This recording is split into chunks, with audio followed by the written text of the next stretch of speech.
All right, so looking at number 4, we have our estimate, right? So we estimated 4 minus 2 equals 2 because we realized that 1/4 is close to the benchmark 0. So we only had the 4 left, and we did 4 as our whole number. And then 2 and 1/3, we also realized 1/3 is close to 0. So we just left the 2 alone. 4 minus 2 is 2. That's our estimate. Now we're going to go and try to solve, okay? Here we go. The first thing we look at is our denominators. Can someone tell me what my denominators are so I can make a list? Jaden? 3 and 4. 3 and 4. Thank you. The denominators are numbers below in the fraction, so I'm going to make a list for my 3's, counting by my 3's. I'm going to go to 15, 18. Let's do a list for my 4's. I go to 8, 12, 16.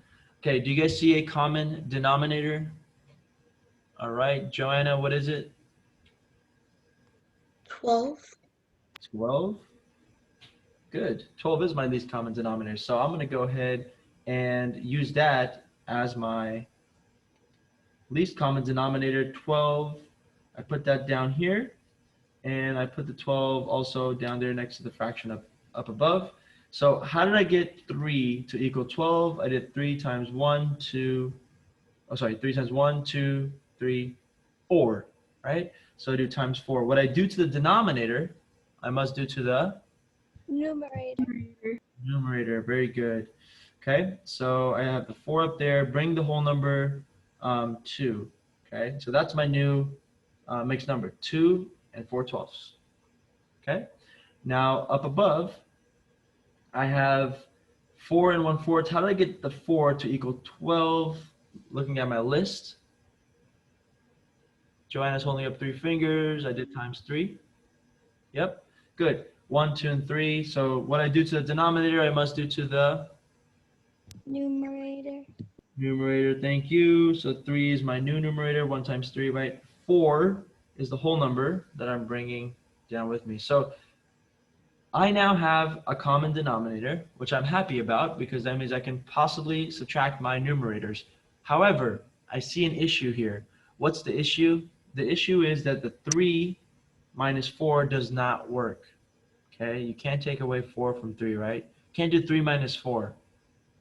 So since it's a subtraction problem, what can I do? I have to rename, right? That's what we've been doing, renaming. So what do I rename? I rename the mixed number 4 and 3/12 into a improper fraction. And we're going to do the trick way, right? So we know that 12 over 12 would be like one whole, right? 12 over 12 is the same thing as one whole. And we have 4 wholes there and the 3/12. But using the trick will give us this method where we do the whole number times the denominator. What is 4 times 12? Anybody work that out? I'll give you some time to do that. Jaden, do you have that? 48. 48, you said? Okay. So 48, we're going to keep that in mind, 48. And now we're going to add the 48 to the numerator, 3. 51. 51. Good. 51. My denominator stays the same as 12. So I have a new improper fraction, 51 over 12. Now I have to rename my next fraction, which is, move this up a little bit, 2 and 4/12. Again, same method, whole number times the denominator, 2 times 12. 24. 24. Okay. And 24, Joanna, go ahead, 24 plus the 4. 28. Good, 28 over the 12. Now I have another improper fraction, 28 over 12, with a common denominator. So now look at this, 51 and 28. Can I do 51 minus 28 now? Yes, I can. So let's go ahead and do that. 51 minus 28. So regroup. I get 3, and I have 23 remaining there. So I'm going to bring this back up to here. 51 minus 28 is 23. Denominator is still 12. Okay, ladies and gentlemen, we technically have the correct answer for this problem. However, it's not in the right form. We want to put this into this improper fraction, right? Improper fraction needs to be in what form? Simplest form. Before we get I'm sorry? Mixed form.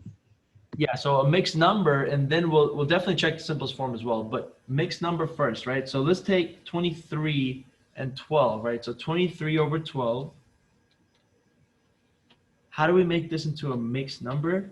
This becomes a division problem, right? How many times does 12 go into 23? So essentially you're doing 23 divided by 12, because as we mentioned before, fraction is just division, right? So let's do 12 can go into 23 how many times? We're doing DMSB, divide, multiply, subtract, bring down.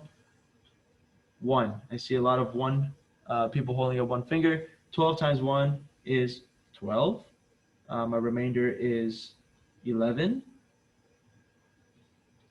1, remainder 11, and 12 is your divisor. So 1 is your whole number, 11 is your numerator, and your denominator is still 12.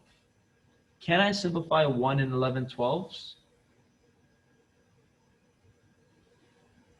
No, I cannot. So that means it's already in simplest form. I have now created the improper fraction to a mixed number. I'm going to circle this because this is our answer. 1 and 11 12s. All right.